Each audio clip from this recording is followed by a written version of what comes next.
Hi hello నమస్తే welcome to our channel TG TV వార్తా కథనాలపై విశ్లేషణ కార్యక్రమం మార్నింగ్ న్యూస్కు స్వాగతం. నేను మీ జర్నలిస్ట్ సత్య. ముందుగా నిన్నటి రోజు జరిగిన రాజకీయ పరిణామాలను ఇంకా పరిశీలించినట్లయితే ఎన్నికల వేడి తీవ్ర రూపం దాల్చింది. జాతీయ స్థాయి నాయకులు కూడా తెలంగాణపై ప్రచారంలో దిగిండ్రు. అందులో భాగంగా అబద్ధాలకు బ్రాండ్ అంబాసిడర్గా మారిన కాంగ్రెస్ పార్టీ తరఫున కాంగ్రెస్ అగ్రనేత రాహుల్ గాంధీ ఏదైతే జాతీయ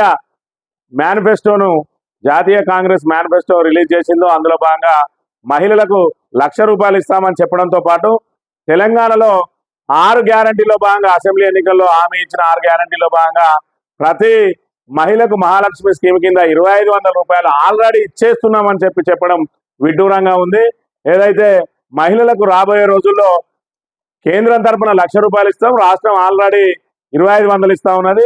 ప్రతి సంవత్సరం ₹1,30,000 వస్తాయి కాంగ్రెస్ అని చెప్తున్న పరిస్థితి. మరోవైపు ఇప్పటి వరకు మహాలక్ష్మి స్కీములో భాగంగా ఆ 2,500 ఊసే లేదు. ఇప్పటి వరకు దాన్ని పట్టించుకున్న ఆదరే లేదు.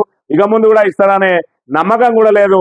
దానికి తోడు ఇంకా ₹1,00,000 ఇస్తామంటున్నాడు. అదేవిధంగా ఆల్రెడీ 6 గ్యారంటీలు అమలు చేస్తున్నామని కూడా చెప్తున్న పరిస్థితిని బట్టి మరి కాంగ్రెస్ ఏ విధంగా అబద్ధాలు ఆడుతుంది, రేపు కాంగ్రెస్ పార్టీ అధికారంలోకి వస్తే మరి వాళ్ళ హామీలు ఏ విధంగా అమలవుతాయి అనేది ఈ మాటను బట్టి తెలుసుకోవచ్చు. మరోవైపు కేసీఆర్ మరి రాహుల్ గాంధీ అబద్ధాలను తూర్పారపడుతూ నిన్నటి రోజున జగిత్యాలలో రోడ్ షో నిర్వహించడం జరిగింది. అదేవిధంగా కేటీఆర్ కూడా సవాల్ చేయడం జరిగింది. మరి ఏదైతే 6 గ్యారంటీలు అమలైతే లేవని చెప్పి ప్రతిపక్షం ఆరోపణలు చేస్తుందో అందులో భాగంగా రేవంత్ రెడ్డి కేటీఆర్ నిర్దేశించి తీవ్ర వ్యాఖ్యలు చేసిండు. ఏదైతే మరి చీర కట్టుకొని బస్ ఎక్కి చూడు మా హామీలు ఏంటి అని చెప్తున్న పరిస్థితి. మరి ఇప్పుడు నువ్వు కట్టుకుంటావా చీర, రాహుల్ గాంధీ కట్టుకుంటారా అని ఇక్కడ కేటీఆర్ అడుగుతున్న పరిస్థితి. మరి 2,500 ఇచ్చినామని చెప్తున్నారు. మరి ఇయ్యలేదు కదా, ఇయ్యలేదు కాబట్టి నువ్వు కట్టుకుంటావా రాహుల్ గాంధీ కట్టుకుంటారా అని ఆయన కూడా ప్రతిగా తీవ్ర వ్యాఖ్యలు చేసిన అంశాన్ని మనం గమనించవచ్చు. వార్తా కథనాలను పరిశీలించినట్లయితే తెలంగాణ దినపత్రికలో రేవంత్ రెడ్డి ఈ మధ్య కాలంలో కేంద్రం మరి రాష్ట్రానికి ఇచ్చింది గాడిద గుడ్డు అని గాడిద గుడ్డుతోటి చేస్తున్న ప్రచారం మరి ఏదైతే నెటిజన్లు ఆయన్ని తిప్పికొడుతున్న పరిస్థితిని మనం గమనించవచ్చు. అందులో భాగంగా ఇక్కడ రేవంత్ రెడ్డి గాడిద గుడ్డు అని ఒక వార్తా కథనాన్ని ప్రచురించింది. రైతు బంధు వచ్చిందా, గాడిద గుడ్డు వచ్చింది. రుణమాఫీ అయ్యిందా, గాడిద గుడ్డు అయింది. పింఛన్ 4,000 అయ్యిందా, గాడిద గుడ్డు అయింది. కళ్యాణ లక్ష్మితో పాటు తులం బంగారం వచ్చిందా, గాడిద గుడ్డు వచ్చింది. ప్రతి మహిళకు నెలకు 2,500 వచ్చినాయా, గాడిద గుడ్డు వచ్చింది.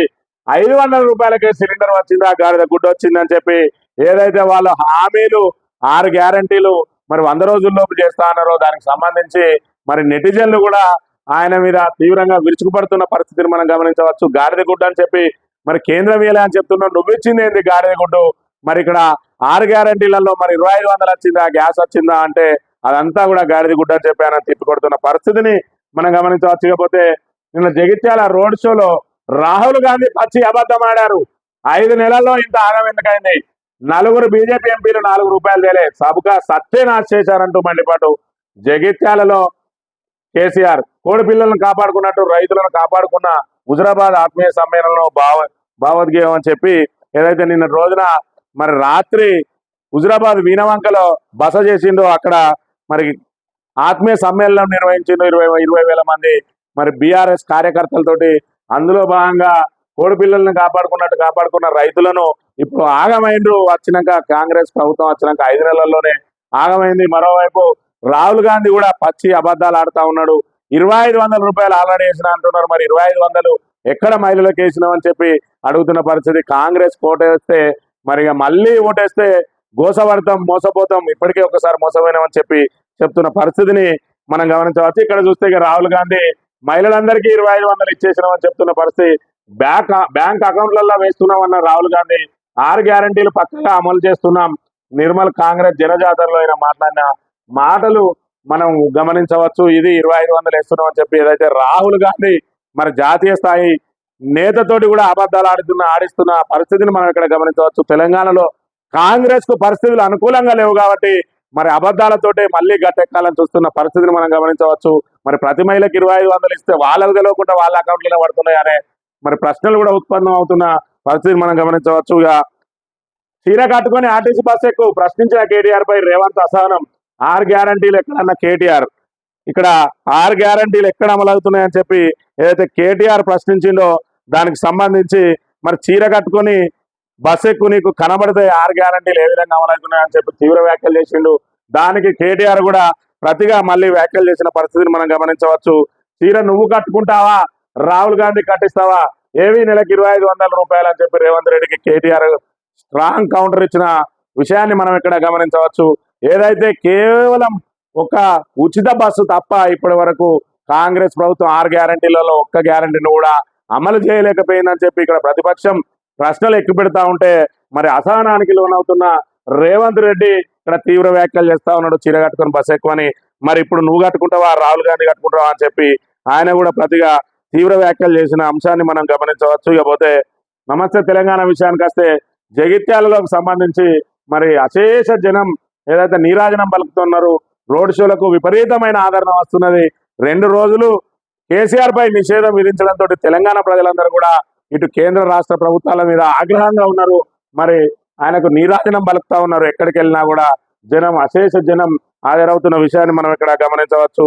ఇకపోతే 2500 ఇచ్చేసినామని చెప్పి ఇక్కడ రాహుల్ గాంధీ చెప్తా ఉంటే ఎవరికన్నా వచ్చినాయని చెప్పి కేసీఆర్ అడుగుతున్న పరిస్థితిని మనం ఇక్కడ గమనించవచ్చు. రాహుల్ గాంధీ ఇచ్చిందట మీకు అందరే ఆ కేసీఆర్ సూటి ప్రశ్న. కాంగ్రెస్ గ్యారంటీలకు అదే మంగళం, ఉన్న స్కీములు నడపరు, చెప్పినవన్నీ ఇయ్యరు, రైతు భరోసా లేదు, రైతు బంధు వేయలేదు, డిసెంబర్ 9న రుణమాఫీ అని మాట మార్చిండు, రోజుకో ఒట్టు పెడుతున్న సీఎంను నమ్మొచ్చా, జగిత్యాల రోడ్ షోలో బీఆర్ఎస్ కేసీఆర్ అని చెప్పి ఏదైతే మరి ఉన్న స్కీములను మరి యథావిధిగా నడిపే చేతన అయితే లేదు, ఇక కొత్త అయితే ఇచ్చే పరిస్థితే లేదు. రైతు బంధును పక్కాగా మేము ఏదైతే పెట్టుబడి సాయం కింద ఇచ్చినాం, రైతులు పొలం దున్నేటప్పుడే రైతు బంధు వేస్తే అది వాళ్ళకు పెట్టుబడికి ఉపయోగపడుతుంది. కానీ మరి ఇప్పుడు కోతలు కూడా అయిపోయినాయి, ఇప్పటి వరకు కూడా రైతు బంధు వేయలేదు. మరోవైపు రైతు భరోసా అమలు చేస్తామంటున్నారు, అది సాధ్యమే చేయరు, సాధ్యం కాని పని అని చెప్పి దానికి మంగళం పాడడానికే చేస్తున్నారని. అదేవిధంగా 6 గ్యారంటీలలో మరి ఇప్పటి వరకు అమలైంది కేవలం ఉచిత బస్సు, దాంతో ఆటో కార్మికుల రోడ్డు మీద పడడం తప్ప ఎవరికి ఉపయోగం లేదు. మహిళలకు మరి సరిపడా బస్సులు కూడా పెడతలేరు, ఆ ఉన్న బస్సులలోనే సీట్ల కోసం కొట్లాడుకునే పరిస్థితిని తీసుకొచ్చింది కాంగ్రెస్ పార్టీ అని చెప్పి ఇక్కడ ఏదైతే మరి ప్రభుత్వాన్ని ఎండగడుతూ ఇక్కడ ఆయన చేస్తున్న ప్రచారానికి జనం నుంచి అశేష స్పందన లభిస్తా ఉన్నది. రోజు రోజుకు బీఆర్ఎస్ గ్రాఫ్ పెరిగిపోతుండగా కాంగ్రెస్ గ్రాఫ్ మాత్రం పడిపోతా ఉన్నది. అందులో భాగంగా ఇప్పుడు 5 ఎకరాల వరకే వేస్తా అన్న రేవంత్ రెడ్డి ఇక నుంచి ప్రతి ఎకరాకి వేస్తా అని కూడా మరి చెప్తున్న పరిస్థితి. అది కూడా 8వ తేదీలోపు వేస్తా అంటున్నాడు. మరి 2 రోజులలో ఏం చేస్తాడు అనేది వేచి చూడాలి. ఇప్పటికే మరి బీఆర్ఎస్ కు వస్తున్న ఆదరణ, అదేవిధంగా రైతుల నుంచి వస్తున్న వ్యతిరేకతను గమనించి మరి రైతు బంధు వేయడానికి సిద్ధమైనట్టుగా కనబడతా ఉన్నది. ఏది ఏమైనా రైతు బంధు తీసుకున్న రైతులు కూడా మరి ఇది కేసీఆర్ పోరాటంతో తమకు వచ్చిందని చెప్పి భావించే పరిస్థితి ఉంటుంది తప్ప దాంతో కాంగ్రెస్ కు వచ్చే లాభం ఏమి లేదని కూడా పరిశీలకులు చెప్తున్న పరిస్థితిని మనం గమనించవచ్చు. నిన్నటి రోజున అమిత్ షా ఏదైతే ఆసిఫాబాద్ మరి నిజామాబాద్లలో ప్రచారం చేసిందో అక్కడ తెలంగాణలో ఆర్ఆర్ ట్యాక్స్ కోట్ల రూపాయలు వసూలు చేసి ఢిల్లీకి మజ్లిస్ అంటే కాంగ్రెస్ కు భయం. నిజాం షుగర్స్ ను ముయించిందే కాంగ్రెస్, మార్పింగ్ వీడియో చేయించిందే సీఎం. కేంద్ర హోంమంత్రి అమిత్ షా ధ్వజమని చెప్పి మరి తెలంగాణలో ఆర్ఆర్ ట్యాక్స్ వసూలు చేస్తా ఉన్నారు. మరి కోట్లాది రూపాయలు వసూలు చేసి ఇక్కడ కేంద్రంలో ఉన్న కాంగ్రెస్ నాయకులకు, జాతీయ కాంగ్రెస్ నాయకులకు పంపిస్తున్నారు. అదేవిధంగా తన మార్పింగ్ వీడియో సీఎంఏ చేసిందని చెప్పి ఎలక్షన్ల తర్వాత సీఎం మెడకు మరి ఖచ్చితంగా ఆ మార్పింగ్ వీడియో కేసును చుట్టడానికి వీళ్ళు ప్రయత్నం చేస్తున్న పరిస్థితిని కూడా మనం గమనించవచ్చు. ఇక చెరువుల పునరుద్ధరణలో తెలంగాణ బేస్, తమిళనాడులో 50 ఏళ్లలో చేసిన ఖర్చు తెలంగాణ రాష్ట్రంలో 10 ఏళ్లలో చేసింది. తమిళనాడు జియోగ్రఫీ నిపుణుల కితాబు, ద్రవిడియన్ ఇన్సైట్స్ ప్రకటనలు ఖండించి తెలంగాణ కృషికి జేజేలు. ఆలోచనను ఆచరణలోకి మార్చిన కేసీఆర్ పథకంతో 10 ఏళ్లుగా అద్భుత ఫలితాలు, గణనీయంగా పెరిగిన భూగర్భ జలాలు అని చెప్పి చెరువుల పునరుద్ధరణలో ఏదైతే తమిళనాడు ప్రభుత్వం 50 సంవత్సరాలలో పెట్టిన ఖర్చు కేవలం తెలంగాణలో బీఆర్ఎస్ ప్రభుత్వం 10 సంవత్సరాలలో పెట్టి చెరువులన్నింటినీ కూడా పునరుద్ధరించింది. ఈ రోజు తెలంగాణలో భూగర్భ జలాలు మరి బేసిక్గా ఉన్నాయని చెప్పి ఇక్కడ తమిళనాడు జియోగ్రఫీ నిపుణులు కితాబిచ్చిన అంశాన్ని ఇక్కడ ప్రధానంగా ప్రచురించింది. కాకపోతే ఓయూలో నీటి కొరత, కరెంటు కోత నిజమే. ముఖ్యమంత్రి రేవంత్ ముందే ఎంపీ అభ్యర్థి దానం అంగీకారం, అభ్యంతరం తెలపని సీఎం, సర్కారు దాచిన దాగా నిజం అని చెప్పి మరి ఏదైతే ఓయూలో కరెంటు కోతకు సంబంధించి అదేవిధంగా నీటి కొరతకు సంబంధించి మరి సెలవులు ప్రకటించిండు చీఫ్ వార్డెను. దాని మీద తీవ్ర దుమారం లేపిన తర్వాత అలాంటిది ఏమి లేదు, అది రొటీన్లో ఇస్తారు, రొటీన్లో భాగమే అని చెప్పిండు. దానికంటే 2 రోజుల ముందే మరి అక్కడ విద్యార్థులు కూడా ఆందోళన చేసిన పరిస్థితి, అవన్నీ కూడా వీడియోల రూపంలో సోషల్ మీడియాలో చక్కర్లో కొట్టడంతో మరి ఇక్కడ దాన్ని పూర్తి స్థాయిలో జనాల్లోకి వెళ్ళింది. కరెంటు కోతల గురించి దాని మీద వివరణ ఇచ్చిన ప్రభుత్వం ఎలాంటిది బుకాయించినా కూడా వాళ్ళ ఎంపీ అభ్యర్థి ఇక్కడ ఒప్పుకున్నాడు. ఏదైతే మరి అక్కడ ఓయూలో లేదు కరెంటు కోత నిజంగానే ఉన్నది, మరి నీళ్లు కూడా లేవు అని చెప్పి ఒప్పుకున్న పరిస్థితిని మనం ఇక్కడ ప్రధానంగా గమనించవచ్చు. సాక్షి దినపత్రిక విషయానికి వస్తే ముస్లిం కోటా రద్దు, మేము గెలిస్తే ఎస్సీ ఎస్టీ ఓబీసీ రిజర్వేషన్లు పెంచుతాం, పరేడ్ గ్రౌండ్స్ నిజామాబాద్ కాగజ్ నగర్ సభల్లో అమిత్ షా స్పష్టీకరణ అని చెప్పి ఏదైతే ఖచ్చితంగా రిజర్వేషన్లు ముస్లింల రిజర్వేషన్లు మాత్రమే రద్దు చేస్తాం, అబద్ధాలు ఆడే కాంగ్రెస్ అందులో భాగంగా రిజర్వేషన్లన్నీ రద్దు చేస్తామని అబద్ధాలు ఆడుతుంది. అదంతా అబద్ధం. ఖచ్చితంగా ముస్లిం రిజర్వేషన్లు రద్దు చేసి వాటిని కూడా బీసీ ఎస్సీ ఎస్టీ రిజర్వేషన్లలో కలుపుతామని చెప్పి మళ్ళోసారి ప్రకటించిన పరిస్థితిని మనం గమనించవచ్చు. అదేవిధంగా ఆర్ఆర్ ట్యాక్స్ గురించి కూడా ఆయన మాట్లాడుతున్న పరిస్థితిని మనం గమనించవచ్చు. రాహుల్ గాంధీ కాదు రాంగ్ గాంధీ, 6 గ్యారెంటీలపై అబద్ధాలు అని చెప్పి హరీష్ రావు మరి ఏదైతే రాహుల్ గాంధీ నోట ఇక్కడ అబద్ధాలు ఆడిచ్చిండో రేవంత్ రెడ్డి, అది మీద మరి తెలంగాణలో తీవ్ర వ్యతిరేకత ఏర్పడతా ఉన్నది. 2500 రూపాయలు ఇచ్చేసినామని చెప్పడం మరి తెలంగాణ ప్రజలను అవమానించడమే, మహిళలను అవమానించడమే. ఇప్పటికి ₹1 కూడా వాళ్ళకి ఇవ్వకుండా మళ్ళీ పెన్షనర్లకు 2016 ఇస్తే మరి బీఆర్ఎస్ ప్రభుత్వం వీళ్ళు ఆ ₹16 కూడా కట్ చేసి 2000 ఇస్తున్న పరిస్థితిని మనం గమనించవచ్చు.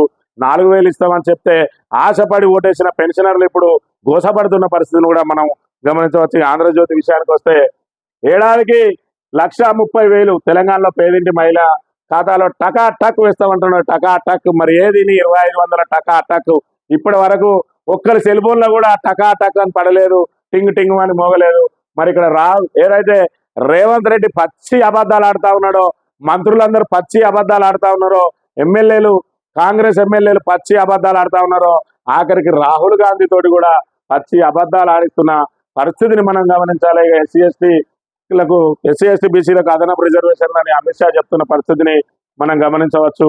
ఇక నేటి నుంచే రైతు భరోసా అని మిగిలిన 39 లక్షల ఎకరాలకు 2,000 కోట్ల చెల్లింపు, 3 రోజుల పంపిణీ పూర్తి చేసే ఏర్పాట్లు, ఏ పరిమితి లేకుండా అందరికీ పెట్టుబడి సాయం అని చెప్పి మరి ఇక్కడ ఆంధ్రజ్యోతి రేవంత్ రెడ్డిని జోకే కార్యక్రమం పెట్టుకున్నారు. ఇక్కడ మరి మిగిలిన 39 లక్షలు కూడా ఇస్తామని వీళ్ళు ఇదే నోటికి మళ్ళా ఏదైతే రైతులకు 5 ఎకరాలలో రైతులకు ఖాతాల్లో డబ్బులు పడ్డాయో అవి కొన్ని ఖాతాలలో మరి టెక్నికల్ లోపంతో అవి రిటర్న్ వెళ్ళిపోయినాయి. ఆ డబ్బులనే తిరిగేసి కూడా ఈరోజు మరి మళ్ళీ వేసినామని చెప్పుకునే పరిస్థితి ఉంటుంది. మరోవైపు రైతు బంధు వేస్తా, రైతు భరోసా వేస్తా అంటున్న రేవంత్ రెడ్డి, అసలు నువ్వు ఏ పంటకి వేస్తున్నావు?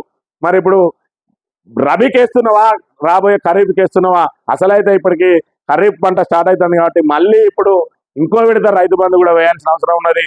మరి మీరు వచ్చిన తర్వాత మొదటి విడతనే ఇప్పటి వరకు పూర్తి చేయలేని అసహాయతలో ఉన్నారు మీరు. ఇది మరి దానికి సంబంధించిన అంశం. ఇక పంట నష్ట పరిహారం పంపిణీ నేటి నుంచే అని చెప్పి రైతులకు ఇచ్చిన మాట నిలబెట్టుకున్నామని చెప్తా ఉన్నాడు. పంట నష్ట పరిహారం ఇవ్వడానికి మాట నిలబెట్టుకోవడం ఏంది? అది ఖచ్చితంగా మరి రైతులను ఆదుకోవాల్సిన బాధ్యత ప్రభుత్వం మీద ఉంటుంది. నీ బాధ్యతను నెరవేర్చి కూడా అదేదో హామీలాగా మాట నిలబెట్టుకున్నామని గొప్పగా చెప్పుకుంటున్నారు కాంగ్రెస్ నాయకులు. ఇది వీళ్ళ ప్రభుత్వ తీరు ఈ విధంగా ఉన్నది. అసమర్థ ప్రభుత్వం అని చెప్పడానికి వీళ్ళ ప్రకటనల్లో ఈ రైతు బంధుకు సంబంధించి, రుణమాఫీకి సంబంధించి, బోనస్కు సంబంధించి మనం గమనించవచ్చు వాళ్ళ అసమర్థతను. ఇక కాంగ్రెస్ 5 ఏళ్ళు ఉండదని చెప్పి మళ్ళీ కాంగ్రెస్ కోటేస్తే దొంగలకు సర్ది కట్టినట్టే అని చెప్పి కూడా కేసీఆర్ చెప్తున్న పరిస్థితి. 4 రోజుల తర్వాత మరి ఓటుకు నోటు కేసులోనో లేకపోతే ఇంకో కేసులోనో ఖచ్చితంగా కేంద్రంలో బీజేపీ కనుక తిరిగి అధికారంలోకి వస్తే ఖచ్చితంగా రేవంత్ రెడ్డి మెడకు ఉరితాడేస్తారు. వాళ్ళు ఖచ్చితంగా రేవంత్ రెడ్డి పార్టీ మారక తప్పని పరిస్థితిని సృష్టిస్తారు. ఆయన ఏకనాథ్ షిండేగా మారక తప్పని పరిస్థితి. మరి అందులో భాగంగా ఈ ప్రభుత్వం అనేది 5 ఏళ్ళు నిలబడడం అనేది చాలా కష్టం. ఈ పరిస్థితులలో కాంగ్రెస్ ఎంపీలకు ఓట్లేస్తే అవి బూడిదలో వేసిన పన్నీరే అని చెప్పి దొంగలకు సర్ది కట్టినట్టే అని చెప్తున్న పరిస్థితిని కూడా మనం ఇక్కడ గమనించవచ్చు. ఇకపోతే సుడిగాలి మోటారు లోక్సభ ఎన్నికల్లో విస్తృత ప్రచారానికి హెలికాప్టర్లు, కాంగ్రెస్ 3 బీజేపీకి 2, నేటి నుంచి మరో 4. ప్రధాని మోడీ కేంద్ర హోంమంత్రి షాకు ప్రత్యేకం. ఈ 6 రోజులు మోతెక్కనున్న తెలంగాణ గగనతలం అని చెప్పి మరి జాతీయ స్థాయి నేతలందరూ కూడా ప్రచారానికి వస్తున్నారు. ఒకటే రోజు 2 నుంచి 3 సభలు పెట్టుకుంటున్నారు కాబట్టి వాటి లోపల మరి వీళ్ళందరికీ కూడా హెలికాప్టర్లను ఎంగేజ్ చేసుకొని గంటకు 4 నుంచి 6 లక్షలు చెల్లించి మరి ప్రచారానికి వస్తున్న పరిస్థితిని మనం ఇక్కడ గమనించవచ్చు. ఈనాడు దినపత్రిక విషయానికి వస్తే రిజర్వేషన్లు రద్దు కావని ఇక్కడ చెప్తా ఉన్నారు. రిజర్వేషన్లు రద్దే అని చెప్పి కాంగ్రెస్ చెప్తా ఉన్నది. మరి ఇక్కడ ఏదైతే ప్రజా సమస్యలను పక్కదారి పట్టించి ఇప్పుడు కాంగ్రెస్ బీజేపీలు రిజర్వేషన్ల మీద రాజకీయం చేస్తా ఉన్నాయి, రాజ్యాంగాన్ని అడ్డం పెట్టుకుని రాజకీయం చేస్తున్న పరిస్థితిని మనం గమనించవచ్చు. మరోవైపు ఏదైతే రెఫరెండం అని చెప్పిండో రేవంత్ రెడ్డి, ఆ రెఫరెండం నుంచి వెనక్కి వేయండు. ఇప్పుడు కేవలం బీజేపీ మీద విమర్శలు ఎక్కుపెట్టి అదేవిధంగా గాడిద గుడ్డు పట్టుకొని ప్రచారం చేస్తా ఉన్నాడు. మరి ఈ గాడిద గుడ్డు ప్రచారం ఆయనకే రివర్స్ తాకినట్టు కూడా మనం గమనించవచ్చు. పాతవి లేవు, కొత్తవి రావు. ఈ ప్రభుత్వానికి ఏం రోగం వచ్చింది? ఉద్యమం అయిపోలేదు, రాష్ట్ర పునర్నిర్మాణ ప్రక్రియ ఇంకా మిగిలే ఉన్నదని చెప్పి ఇక్కడ మరి కేసీఆర్ వాళ్ళిద్దరిని కూడా ఎండగడుతున్న పరిస్థితి. మరి చాప కింద నీరులాగా ఇప్పటికే బీఆర్ఎస్ స్టాండ్ అయిపోయింది. మరోవైపు డబుల్ డిజిట్ అనేది బీఆర్ఎస్ కు నల్లేరు మీద నడికే ఖచ్చితంగా 12 నుంచి 14 సీట్లు గెలిచే అవకాశం ఉన్నదని చెప్పి ఇక్కడ కాంగ్రెస్ అదేవిధంగా బీజేపీలు కూడా బెంబేలెత్తుతున్న పరిస్థితిని మనం గమనించవచ్చు.